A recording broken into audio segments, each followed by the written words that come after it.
습니다. 찬송가 429장 세상 모든 풍파 너를 흔들어 주께 영광 돌리겠습니다. 429장입니다.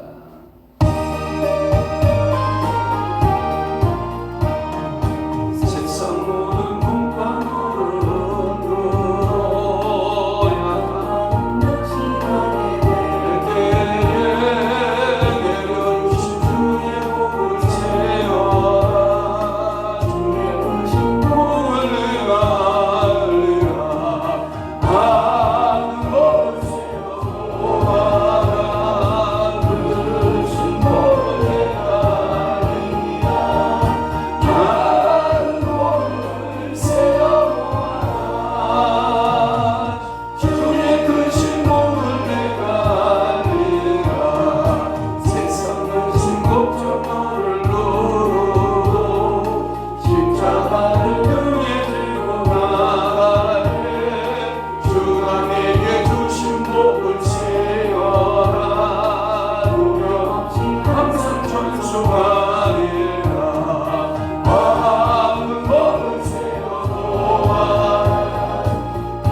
천지를 만드신 하나님 아버지를 내가 믿사오며 그 위아들 우리 주 예수 그리스도를 믿사오니 이는 성령으로 잉태하사 동정녀 마리아에게 나시고 본디오 빌라도에게 고난을 받으사 십자가에 못 박혀 죽으시고 장사한 지 사흘 만에 죽은 자 가운데에서 다시 살아나시며 하늘에 오르사 전능하신 하나님 우편에 앉아 계시다가 저리로서 선자와 죽은 자를 심판하러 오시리라. 성령을 믿사오며 거룩한 공예와 성도가 서로 교통하는 것과 죄를 사하여 주시는 것과 몸이 다시 사는 것과 영원히 사는 것을 믿사옵나이다.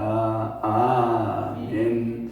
지혜가 그의 집을 짓고 일곱 기둥을 다듬고 짐승을 잡으며 포도주를 온합하여 쌍을 갖추고 하나님 오늘도 어리석은 자와 지혜로운 자의 삶에 대하여 말씀하시기를 오늘도 지혜로운 자는 그의 집을 짓는다 그랬고 일곱 기둥을 다듬고 또한 짐승을 잡으며 포도주를 혼합하여 쌍을 갖추어 그래서 지혜로운 자의 삶에는 항상 풍요와 풍성의 복이 가득하다라고 말씀하고 있사오니 오늘도 우리가 마땅히 생각할 바가 하나님이여 지혜와 명철로 생각하게 하시고 우리의 심령의 가슴에도 지혜와 명철로 하나님 아버지여 충만케 하시고 하나님 아버지여 저들의 손과 발에도 지혜와 명철로 함께하여 주옵시며 어리석은 자의 삶을 버리게 하시고 어리석은 생각, 어리석은 마음, 어리석은 우리의 손과 발을 버리고 하나님 아버지 앞에 참으로 지혜자의 삶으로 살아내어 저들의 삶 가운데 각가지 풍요한 삶이 펼쳐지는 귀한 은혜들이 넘쳐나게 하여 주옵소서. 무엇보다도 이 새벽에 하나님 아버지 앞에 지혜를 구하게 하시고 하나님 그리하여 우리의 언어 속에도 지혜가 있게 하시고 우리의 행동 가운데에도 지혜가 있게 하시며 우리의 모든 하나님을 섬기는 일과 하나님 아버지의 성도들을 사랑하는 모든 일에도 지혜가 있는 참으로 지혜자로 성령님 세워 주시옵소서. 오늘도 구하고 간구하고 소원하리는 모든 기도마다 우리 하나님께서 들으시고 은혜 내려 주시옵소서. 함께 해 주실 것을 믿사옵고 예수 그리스도의 이름으로 축복하며 기도하옵나이다. 아멘. 하나님의 말씀 봉독합니다. 마태복음 2장 1절 한 절만 봅니다. 시작. 헤롯 왕 때에 예수께서 유대 베들레헴에서 나시매 동방으로부터 박사들이 예루살렘에 이르러 말하되 아멘. 오늘도 마태복음 계속 강해 마태복음 2장 1절 말씀을 중심으로 해서 오늘 동방 박사의 방문이라고 하는 말씀으로 은혜를 받습니다. 동방 박사의 뭐라고요? 방문이라고 하는 말씀을 통해서 은혜를 받습니다. 마태복음 1장의 전체적 이야기를 다시 정리해 보면 두 부분으로 쫙 나눴죠. 하나는 뭐냐? 그의 족보 이야기, 그리고 메시아의 출생에 관한 나심의 이야기, 탄생의 이야기.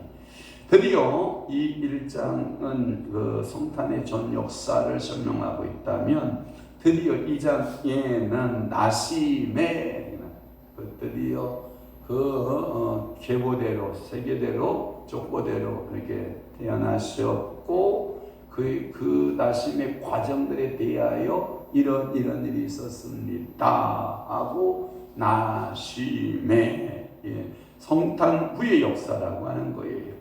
그리고 이 예수 그리스도가 탄생하게 되자 가장 먼저 반응했던 사람들을 이 마태는 누구를 축하계보로 제일 먼저 말하고 있느냐라고 하는 거예요.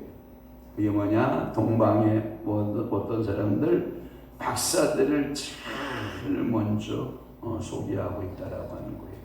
그 말의 의미는 이 동방의 박사들이 내방한 것은 먼 거리에서 뭐를 연구하고 별을 연구하고 그래서 그들의 고백 속에서 뭐냐면 이 왕으로 태어난 자가 있습니다.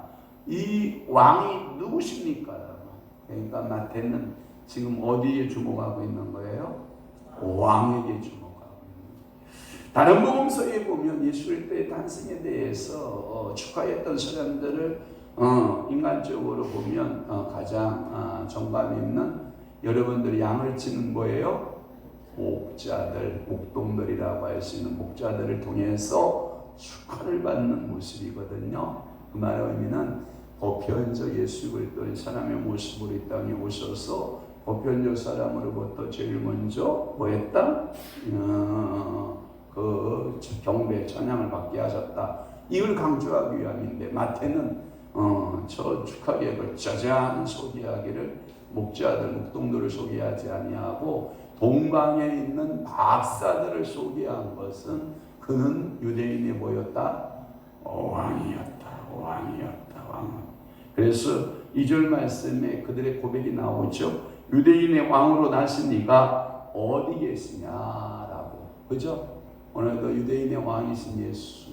그러니까 여러분 1절 헤롯이 뭐예요? 확 떨리죠. 이게 내가 지금 왕인데 내가 이 왕권을 지금 어떻게 지키고 있는데 왕이 태어났다고? 이게 이제 뒤집어질 사건이죠. 오늘도 여러분들이 어떠한 일들에 대하여 막 떨면 안 돼요. 그냥 이런 거예요. 누가 대통령이 되느냐 막 파르르 떨고 우측에 좌측에 써가지고 방황가도 데모하고 막 이런 짓 하면 안 돼요. 하나님이 모든 권력은 하나님이 통해서 세우셨나요? 그죠? 믿으십니까? 근데 막 아니라고 막 여러분들 주장해버리면 누구를 부인하는 거예요? 하나님을 부인하는 결과가 벌어져요. 그러니까 여러분 너무 그렇게 내 생각대로 내가 계획한 대로 안 돌아간다고 해가지고 막 이렇게 여러분 분노하거나 그러면 된다 안 된다? 안 된다. 그래서 성탄을 최초로 비운 사람이 분명히 목자, 다른 성경은 목자였지만 이방인을 상대하는 복음서 누가에는 유다인의 서민들을 목자들로, 유대인들을 상대해 보면 복음서에서는 이방의 특정 계급인 박사들을 통해서 이 박사를 각각 성탄의 최초의 경배자로 묘사하고 있는 것은 참으로 마태의 기록과 누가의 기록에 조하다. 아멘. 그러니까 오늘도 여러분들이 왜 마태복음에는 최초로 축하객을 동방의 박사로 삼고 왜 누가복음에서는 목자들로 삼고 있느냐? 여러분들 이것을 막 의제하지 않기를 바라요. 그래서 유대인들의 의도적 복음서를 통해서 마태는 지금 말씀하고 있다라고 하는 것이고요. 자, 헤롯왕 좀 설명해 보면 누가복음 1장의 5절에 보면 헤롯 대왕으로 나오죠. 그런데 여기 성경에서는 헤롯왕에 대해서 약간 대왕적 개념과 헤롯왕 개념은 조금 여간이 달라요. 왜냐하면 유대인의 예수가 왕으로 오셔야 되는데 헤롯이 대왕이 될 수는 없다. 그냥 하나의 분봉왕 정도로 축소시켜 놓고 있는 거예요. 그러니까 누가복음에 헤롯 대왕인데 누가복음에 1장 5절에 보면 근데 여기서는 그냥 헤롯 왕 정도로 그는 여러분요 저기 성경에 보면 야곱의 그 쌍둥이 형제였던 누구? 에서의 후손들이죠. 에서의 후손들인데 그래서 에돔 사람 안티파텔의 아들이고요. 그 헤롯은요 굉장히 머리가 좋은 면이 보여요. 예를 든다면 유대인들의 마음을 얻기 위해서 볼모로 잡은 게 성전 재건이에요. 그래서 성전에 처음에는 누가 짓냐면 솔로몬 성전이라고 그러죠. 솔로몬 성전. 그 다음에 제사장 여호수아와 스룹바벨이 와서 무너진 성벽을 다시 재건하잖아요. 두 번째 성전이 스룹바벨 성전. 세 번째 성전이 누가 세우냐면 오늘 본문의 주인공인 헤롯이 세우는 성전을 헤롯 성전이라고 그러거든요. 그런데 이 사람은요 전혀 하나님을 경외함이 없어요. 하나님을 경외함이 없고 단지 이 사람의 정치적 계략은 뭐냐면 유대인들의 마음을 잡고 유대인들을 볼모로 잡아서 정치적으로 끌고 갈 수 있는 가장 좋은 매개체를 선택을 한 거예요. 그게 뭐다? 성전을 볼모로 잡은 거예요. 그래서 BC 20년부터 시작해서 AD 68년까지 지루한 성전 공사를 끌고 가면서 자기 왕권을 유지하고 있는 얼마나 빼역한 사람이에요. 여러분 목사가 영혼을 사랑하지 않고 이 목사라고 하는 칭호를 가지고 또는 목사라고 하는 호칭을 가지고 자기 영달을 위해서 일생을 살았다. 물어볼게요. 여러분 헤롯이 구원받았을까요? 전혀 구원하고 상관없죠. 그러면 이런 목사에게 극단적으로 제가 목사를 지칭을 했는데 이런 목사에게 구원이 적용될까요? 적용 안 된다고 봐요. 그러니까 오늘도 여러분들이 이 헤롯이 행했던 일들을 보면 참으로 이 사람은 지략과 탁월한 지략과 탁월한 용기에다가 또 하나 유명한 폭군이었고요. 그는 주전 40년에 안토니아와 시저에 의해서 유대의 안토니오 시저에 의해서 이가 분봉왕으로 임명되고 그는 37년에 취임을 하게 됩니다. 그래서 그는 유명한 제3의 성전인 헤롯 성전의 건축자이기도 하고요. 그의 일가는 헤롯 왕의 일가들은 신약 성경에서 보면 헤롯 결국은 이 헤롯은 어떤 도구로 사용해요? 예수 그리스도를 십자가에 못 박게 내주는 이러한 엄청난 이 가문의 저주를 우리는 보게 되는 거거든요. 성경에 보면 이는 가정생활이 원만하지 않았던 것 같고요. 이 헤롯은 무려 아내를 몇 명이나 거느리냐면 10명을 거느립니다. 이야, 대단하죠? 여러 10명의 여자를 거느리고, 그리고 그 중에서 자녀를 5밖에 남기지를 않아요.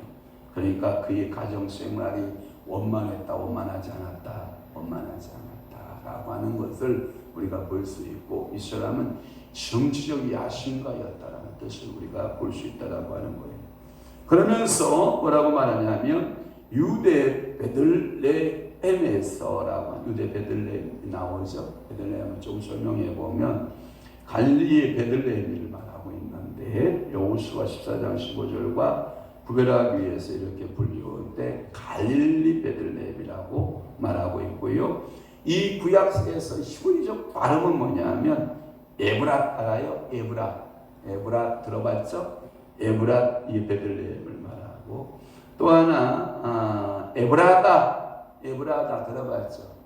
유대 땅 에브라다, 이 베들레헴아, 그렇게 말씀하고 있죠. 그래서 어디 나오냐면 6절에 보면 이렇게 되어 있죠. 자, 다 함께 봅니다. 또 유대 땅 베들레헴아, 어느 유대 고을 중에서 가장 작지 아니하도다. 네게서 다스리는 자가 나와서 내 백성 이스라엘 목자가 되리라 하였습니다. 에브라임, 여기에 보면 유대 베들레헴 앞에 어떤 수식어가 붙어 있는 말씀들이 있는데, 그게 뭐냐면 에브라다 베들레헴 이렇게 설명하는 경우가 있어요. 그러니까 에바브라, 미가서 5장 2절에 보면 베들레헴을 에브라다라고 불리기도 했다라고 하는 것이고, 제가 가봤더니 성지 우리 갔잖아요. 예루살렘에서 한 6km 정도, 6km가 아니라 6마일 정도 지점에 있는 다윗의 고향이죠. 다윗이 거기서 베들레헴 사람으로 살았고, 그 이름의 뜻은 여러분 알죠? 무슨 집? 떡의 집. 그러니까 떡의 집이라고 하는 그 지방의 비옥함에서 온 이름으로 믿어지고요. 왜 베들레헴에는 땅이 좋았다. 그러니까 다윗이 뭘 치기에 좋았을 것 같아요. 양치는 업에 종사해도 양이 먹을 거리가 많았다. 그러니까 비옥한 땅을 가지고 있었다라고 하는 것이고, 이제 그 십자군 비잔틴 시대죠. 비잔틴 시대 콘스탄틴 대제가, 이 비잔틴 문화가 굉장히 기독교 부흥기인데, 이 비잔틴 문화의 때에 콘스탄틴 대제는 이곳에다가 그래도 베들레헴 하면 성탄교회를 우리는 세워보자. 그래서 지금도 베들레헴 가면 예수의 그 성탄의 교회가 굉장히 웅장하게 있는 것 같죠. 그래서 그때 가장 대표적인 것들을 여러분들 몇 가 봤는데, 동상을 봤죠. 동상 뒤에서 어떤 남자 형상을 가진 천사가 마리아에게 수태고지에게 설명을 해주죠. 그러니까 마리아가 부끄러워서 뭘 가려요? 얼굴을 가리는, 이런 동상 보셨죠? 정권사에 생각나면 감사해. 생각 안 나면 심각한 거야. 생각나요? 저기 뒤에 분은 생각난다고 그러죠. 안 나? 안 나면 심각한 거야. 지금 떨궜다. 아니 어떤 걸 관심 있게 보느냐에 따라서 볼 수도 있고 못 볼 수도 있는 건데, 그래요. 그래가지고 이 베들레헴은 떡의 집이다 라고 하고, 거기서 천사가 와서 수태고지를 알렸던 그 동상도 있고, 거기에는 실질적으로 예수님의 탄생교회를 비잔틴 문화 가운데 콘스탄틴 대제가 웅장하게 이 성탄교회를 세워놨다. 지금도 기념비적으로 있다 없다? 있다. 그러면서 이제 동방으로부터 박사들이라고 하는 말을 썼는데, 여기서 보면 이런 말이 빠져있대요. 볼지어다. 동방으로부터 박사들이 예루살렘에 이르러 말하되 언제 앞에도 감탄사가 볼지어다 빠졌다고 그랬잖아요. 그런데 여기서도 이 감탄사 볼지어다가 빠졌다고 보고요. 1장 20절의 말씀에 보면 이 일을 생각할 때에 주의 사자가 현몽하여 이르되 볼지어다. 다윗의 자손 요셉아. 이게 그러니까 이 빠진 이 감탄사 용어가 있었다. 그래서 여기에 보면 동방의 박사들이 오는 것을 볼지어다. 아멘. 여러분 다시 한번, 왜 여러분 감흥이 없냐? 여러분 이거 육신의 눈으로 보여요, 안 보여요? 안 보여요. 영안이 열린 사람만 보인다니까. 오늘도 여러분들이 천사들이 움직이는 것이 여러분들의 눈으로 보이지 않아요. 영안이 열린 사람만 보인다니까. 그러니까 오늘도 동방으로부터 박사들이 오는 것을 여러분들이 연상이 되잖아. 볼지어다. 예수 그리스도가 탄생한 것을 가지고 예물을 갖고 큰 동방으로부터 왔다라고 하는 것이고요. 그들의 신문과 출바지는 여러 학자들에 의해서 각양각측의 해석들이 좀 있는데 정리해 보면 이런 것이죠. 동방의 박사들 첫째 어느 지역의 왕이었을 것이다. 왕들이었을 것이다 라고 하는 해석들이 있고요. 어떤 분은 이방인 교도, 이방의 신들을 섬기는 제사장들이었을 것이라는 해석이 있고, 또 하나는 3절 말씀에 보면 아브라함이 마지막 얻은 그 안사람이 있죠. 아브라함의 마지막 아내 누구야? 이름이 그두라의 자손이 만약에 창세기 25장 1절에 그들의 자손일 가능성이 있다. 그런데 놀라운 사실은 봐봐요. 하나님이 아브라함을 축복해요, 안 해요? 축복하죠. 그러니까 이 아브라함에게서 태어난 그두라의 그 자손으로 태어난 그들을 하나님은 어떻게 쓰기를 원하셨느냐? 이방 가운데서도 선지자의 역할을 감당하고 살았지 않았느냐? 그러니까 이 비록 그두라가 성경 속에 자세히 기록은 있지 않으나 아브라함이 유일하신 하나님을 섬기죠. 아브라함이 믿음의 조상이죠. 그러면 봐봐요. 아브라함에게 있어서 그의 아들 누가 태어나요? 이삭이 태어나죠. 그 다음에 그두라를 통해서 누가 태어나요? 자손들. 몇 명의 자손이 태어나는지 알아요? 6의 자손이 태어나죠. 그 6의 자녀가 아버지 아브라함의 신앙을 배웠을 확률이 거의 100%죠. 그러니까 이들이 흩어져 살면서도 우리 아버지가 믿었던 그 여호와의 신앙 계승됐을 거다, 안 됐을 것이다? 됐을 것이다. 그러니까 이들은 항상 하나님을 신뢰하고 하나님을 경외하는 자들인데 하나님께서 이상한 변을 보여주는 거죠. 그게 그 모습 앞에 이들은 아브라함이 혈통적인 습성을 가지고 왕으로 태어나신 그 메시아를 찾아왔다. 여러분 소름 돋지 않아요? 비록 그들은 성경에서 주목받지 못한 그두라의 자손들이었지만 그들이 예수 그리스도의 탄생에 그 왕적 권위 또는 제사장적 권위 또는 선지자적 권위를 가지고 그래서 여러 해석들이 있어요. 박사들이 3명인데 하나는 왕이고 하나는 제사장이고 하나는 선지자다 뭐 이렇게 해석하는 사람도 있고 또 3사람이 아니다 5 이상일 것이다 라고 해석하는 사람들도 있고 여러 해석을 다 보아도 중요한 것은 예수 그리스도의 탄생은 그저 서민적인 축하를 받았다. 귀족적 축하를 받았다. 귀족적 축하를 받았다. 이걸 강조하기 위해서 말씀하고 있고요. 영어 성경에 보니까 이들은 매직, 마술을 하는 자들이다. 매직에 하는 사람이고 헬라어로는 마오스라는 표현을 썼고 우리 이 성경에 보면은 박사들 할 때 1번 주석 달고 점성가들 그렇게 나왔죠. 그러니까 별을 연구하는 천문학자들, 점성가들이었고요. 이들은 보편적으로 하천민의 계급을 갖고 있지 않았고요. 굉장히 이들은 상류인들로 성경에 말씀하고 있고요. 그래서 그들은 어디에 이르렀다? 예루살렘에 이르렀다. 그러니까 봐봐요. 하나님은 그들을 아브라함의 후손으로 본다면 결국은 그들이 성경에서 잃어버린 것 같지만 잃어버려져야 안 잃어버려져요? 전혀 안 잃어버려지잖아요. 그러니까 오늘도 여러분들이 믿음으로 여러분들이 새벽에 기도하잖아요. 응? 경림이는 당대에 받아야 되겠지만 다른 분들은 2대, 3대, 4대 후손들에 의해서 하나님의 기업이 이렇게 흘러가요. 그러니까 경림일사 형제들을 위해서 막 기도해야 돼.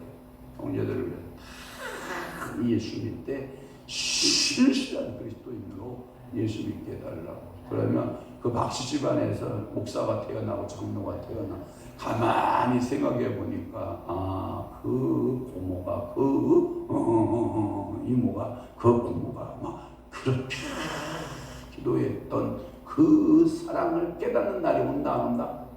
온다. 그러니까 여러분들이 이 추운 날씨에 이렇게 새벽 기도하는 거 쉽지 않잖아요. 그죠?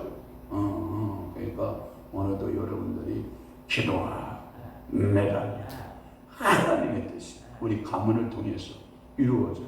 그러니까 오늘 가문도 참 두 가문이 대조가 되네요. 보니까 헤롯 가문, 그죠? 또 하나는 아브라함의 가문, 그죠? 고도라의 가문 대조가 되면서 여러분들이 어떤 가문을 이끌어갈 것이냐, 그죠? 아브라함과 다윗의 쓴 예수 그리스도의 가문을 이끌어갔으면 믿음의 가문, 아멘. 영적인 가문, 명문 가문, 하나님이 복 주시는 가문, 이런 가문이 됐으면 좋지 않을까. 이 정도 말씀드리고 우리 기도할 수 있기를 바랍니다. 기도합니다. 좋으신 주님, 오늘도 마태복음 2장 1절 동방과서의 방문 말씀 풀게 하시니 감사합니다. 그 은혜가 우리에게 축복이 되게 하시고 그 감격이 우리의 삶이 현실적으로 나타나고 드러나는 아름다운 은혜가 있게 하여 주옵소서.